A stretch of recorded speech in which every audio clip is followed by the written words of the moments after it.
สาธุสุขีเจริญพรทักทายสบายดีสะเทาออกตนญาติโยมที่มาเมืองมาสมเนาะวันนี้กับพามาสมปราสาทหินวัดภูจำปาสักเด้อนี่อลังการงานสร้างงามเนาะตั้งแต่ปฐมมูฮานพูดแหละเนาะแต่ว่าหลายปีสมควรนี่ลวดลายตั้งแต่ปฐมมูฮานเนาะแต่คนบูฮานพูดแหละนี่เป็นขึ้นห้องห้อยไว้ให้เฮาเมืองเฮาสมเพื่อจะมาฮอดนี่ก็ไกลสมควรเนาะมันวาสนาได้มาพบมาเห็นเด้อปราสาทหินวัดภูเด้อพี่น้องมาเมืองมาชมกันเนาะตอนนี้กับบรรยากาศคึมๆหน่อยนึงเนาะนี่หญ้ากับเขียวหน่อยนึงเด้อคนคือว่าคนกะมาอย่างต่อเนื่องเนาะแต่กับบ่หลายเพราะอากาศอบอ้าว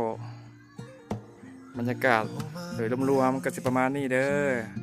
ขอบคุณขอบใจทุกท่านที่มาเมืองมาชมเนาะสาธุ